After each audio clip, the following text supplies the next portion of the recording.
Bruce Millray here from the Wellness Wagon in the state of Texas.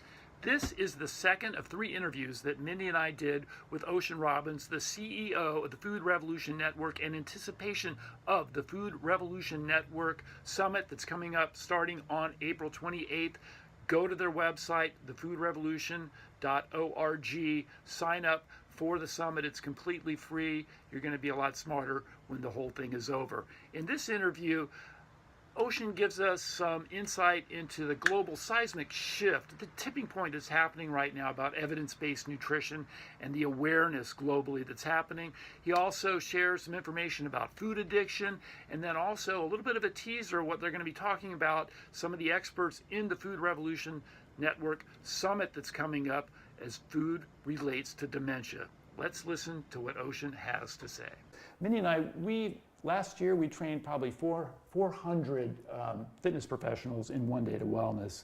And what we've realized is that people, in spite of what all the food authorities say, people are willing to change their behavior. Yeah. And they're willing to step forward and do that. But what we've also noticed is one of the biggest obstacles they have is social isolation. And that's why working with you and partnering with the Food Revolution Network, we really want to be able to show our clients and the people that we're speaking to that they're part of a much bigger movement that is happening and is building momentum, so they feel connected. Because as Mindy mentioned earlier, if you're having to make a separate meal for your husband and your kids and that's not going to be successful in the long term. But if you feel like you really have a social network and the connectivity there, your odds of success and moving in that direction are going to be much greater, I think. Absolutely. We started lecturing about, I'd say, 7 or 8 years ago on this, and we were really fringe. Now, we have seen over the last 3 or 4 years, it's been a tidal wave. I mean, it really has, and it's so exciting. More and more people are speaking and walking the walk, as you said. So are you noticing that too? Well, the aggregate of anecdotal is data. Or the plural of it, rather. And what we're seeing is that there's a lot of data to back up what you're describing anecdotally. In the last 4 years, the number of Americans who identify as vegan has increased 6-fold. 6 times as many. In Germany, the number of people who identify as being on a low-meat diet has gone from 22% to 42%. It's basically doubled in the last 4 years. That's a seismic shift. The number of people who are cutting down on sugar, dramatic. We are seeing major changes. The number of farmers markets and community-supported agriculture programs in the U.S. has increased 5-fold in the last 15 years. The sales of organic food, certified organic food in the United States, 4-fold increase in the last 15 years. So we're reaching a tipping point, I think. I think so, where the corporate food industry is on notice that this very same practices that made certain companies food giants in the last century will make them food dinosaurs this century if they don't change their practices. Companies like McDonald's and Coca-Cola have actually lost the trust and the respect of the American public. You know, people may still eat their foods, but they feel ashamed of it in many cases. They feel that it's not good for them and it's a compromise of their health and their values. They still feel addicted. That was one of the goals these companies had, but they've lost the trust and respect of the population. And I think that's really good news because it's compelling them to start to shift their ingredients, shift their practices, hopefully do more than just shift their PR. And we are also creating a whole new sector of the food industry, the natural food sector. When I was a kid, natural food stores were little dingy hole-in-the-wall places where you could pay insane amounts of money for really old food. Their whole wheat bread tasted like cardboard, and it was often moldy. And nowadays the range has increased dramatically. They're actually pushing Safeway and Costco to change what they stock because companies like Whole Foods have been so successful. And so I think that natural foods are now far more accessible and affordable than they were a generation ago. And I see that trajectory continuing and accelerating as more and more so-called normal food companies start to stock healthier options. And we're seeing plant-based options in big chains, and we're Tyson seeing... buying a share of... That's right. Beyond Meat. In Beyond Meat. Yeah. And so... Yeah. But I think a lot of that is because of what you're doing. The Food Revolution Network, we listened to the whole series last year and the 2017, and you had luminaries in the plant-based revolution. I mean, it's just, Caldwell Esselstyn, T. Colin Campbell, and... For the Food Revolution Summit. Yeah. So tell us a little bit about what's happening in the summit this year. Sure. Every year we host a Food Revolution Summit where we interview 24 of the top food experts on the planet. And we broadcast those interviews online for free, so people all over the world can join in. That's at foodrevolutionsummit.org. And the response is incredible. We had almost 300,000 people join in last year. Wow. And so people participate from anywhere, and they can listen on their cell phone or on their computer or their tablet or device. And they can catch the broadcast or the replays, and it's all free.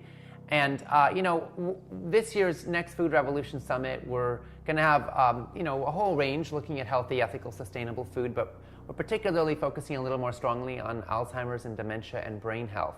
Okay. Because I think that's a hot issue right now. And it's one, there's been a major breakthrough in scientific understanding of this topic. Up until recently, it was the prevailing belief that Alzheimer's was completely irreversible, that it was a one-way street. There might be some things you could do to slow it a little bit, but frankly, none of the drugs even help much of it all that are available. And so people thought there wasn't anything you could do, and most people thought that, it's one of the consequences of getting older. And we see that around us. It's the status quo. Over half the people over the age of 85 have a form of dementia in the United States right now. But we also know that in many other parts of the world, rates are much lower, even amongst the elders. And we also know that when people eat a whole foods, plant-centered diet and get plenty of exercise and have a mentally stimulative life, rates plummet, to the point that researchers are now estimating we could prevent 90% of cases of Alzheimer's and dementia with healthy diet and lifestyle practices. And even for people who have it, we have now seen not just a stalling, but a reversal of cognitive decline when people follow certain practices. There haven't been large studies of this yet, but there have been enough studies done to know that it's possible. And I think this is pretty revolutionary that dementia isn't a natural consequence of aging. It's actually a natural consequence of the American way of living and eating, just like heart disease. But we could do something about that. Yeah, and it's so sad because it's normal. I mean, it's normal in this country to have diabetes or heart disease or something. Yeah. But what the great thing about the summit was that you brought in thought leaders from so many different facets of thinking, like the non-GMO, the animal relationship, then of course all of the food-related topics too. And that's what we try to do in One Day to Wellness. Is it's coming from a mindfulness perspective first. If you can be mindful about your choices, then you have touch points that hold on to everything that you do. So it's very important. You can't just go on a diet. You can't just say, I'm going to be vegan and then have vegan cupcakes. You have to be, it has to come from all different touch points. And that's what I love the summit so much about. Food is personal. It's so intimate. I mean, what you eat literally becomes you. But it's also political. I mean, it connects you to social forces and dynamics all over the planet. And so when food is sprayed with neurotoxic pesticides, then that's going into the water. It's going into the soil. It's poisoning the farm workers. The life expectancy for farm workers in the United States is about 49 years. Wow. And many of them are dying in droves from cancer. Well, guess what? They're working in the fields with neurotoxic pesticides every day. And then, of course, that food comes back to us and we wind up eating it, which is impacting our health as well. So it's all connected. When we torture animals in factory farms and pump them full of hormones and antibiotics in order to keep them alive under deplorable conditions, and then we eat that meat, we are absorbing their misery. And we're eating meat that is much higher in fat and much less healthy than even like wild game would have been for our ancestors. And we're eating meat that's contaminated with all these toxins. And we're rendering our antibiotics potentially impotent for future generations because we're breeding antibiotic-resistant bacteria in the factory farms. So everything we do is a vote for the way that our food system works. And it's also a vote for the kind of health and life we want. And when we choose to step out of a toxic food culture, and we choose to step into food that's created in integrity with the values we hold, then the ripples for that impact our lives, they impact our destiny, and they impact our whole planet. And the food revolution is about seeing how it all connects. It's about recognizing that with every bite we take, we are casting a vote for the life we want. So let's make it a good one. So we need your advice, because we're going now all across North America in a big 32-foot RV with our logo wrapped around it, and we're going to be going into some towns that, well, our first one is in Tomball, Texas in a week and a half, and it's very meat-centered, and we're going to get some pushback, and we're going to come up against some obstacles. So what obstacles have you come across, and what have you done to sort of run through them? Well, people are resistant to being told they should change. When we have habits that we find pleasure in, for some people, food is the most pleasurable thing in their life, and the taste of it, and also a place where they feel a sense of control. Life can be overwhelming and stressful for a lot of people, and sometimes food pleasure is one thing they can do that will give them a sense of comfort, a sense of ease, and a sense of control in their life. So the last thing you want to do is be sending the message, I want to take away the most pleasant thing in your life from you, right? So that you can follow some Californian's dogma of what we think you should do with your life, But at the same time, they might have a whole lot more pleasure if they listen to you, So at the end of the day, you want to stand for them, not for changing them.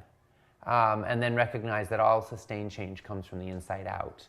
So recognize yourself as an ally to their pleasure and their well-being, not a pusher of a dogma that's trying to change them.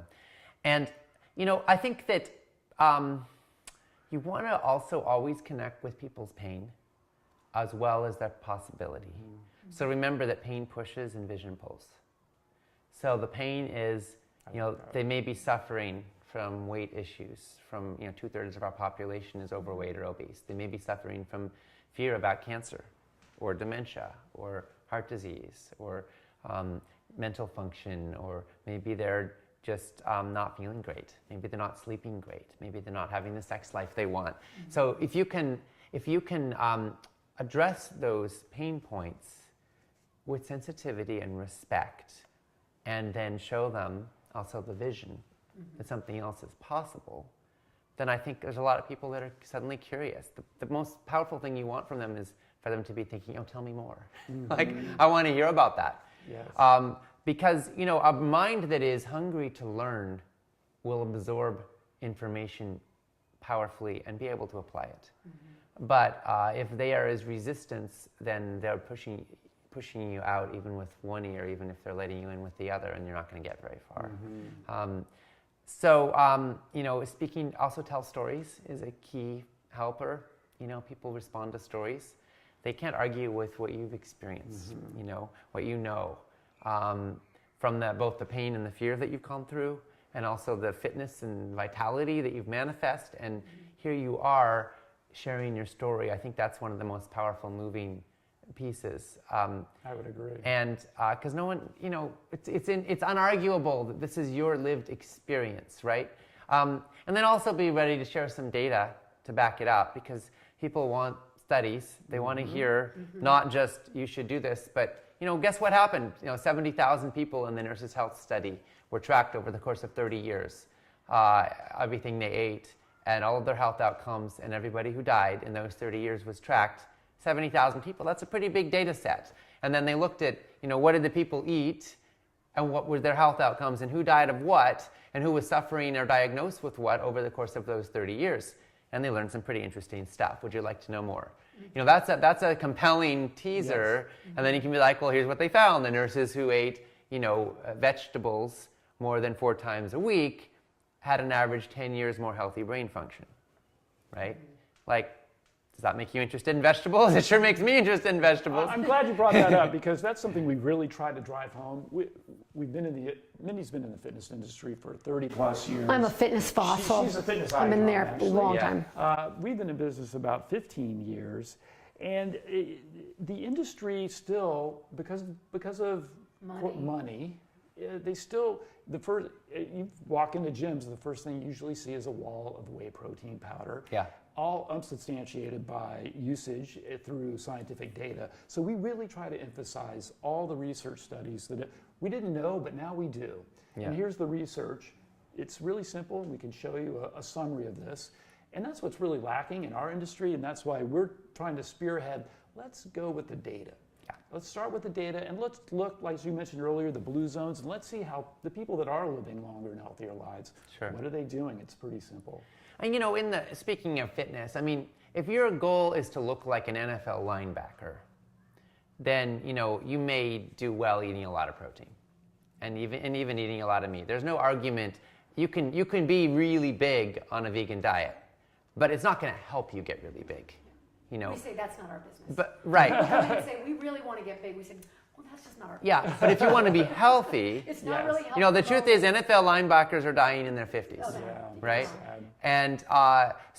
And people of that body type, unless they slim down a whole lot when their career ends, they're going to get really fat, because that's their lifestyle. They have to make a drastic change. Yeah, right. And even in the NFL, 11 players for the Tennessee Titans went vegan, and they had the teams made the playoffs and won a playoff game for the first time in 10 years. Yeah. So there's some evidence that even football players do well. Look at Tom Brady. And look at Tom Brady. But certainly for the rest of us who aren't wanting to be 300-pound linebackers, if your goal is, most people I know would rather lose a few pounds, Yes. then you can be lean, and what matters more is the ratio of muscle to fat. You want to slim down in most cases, and then have lots of good strong muscle, and a healthy lean diet can help support a healthy lean life.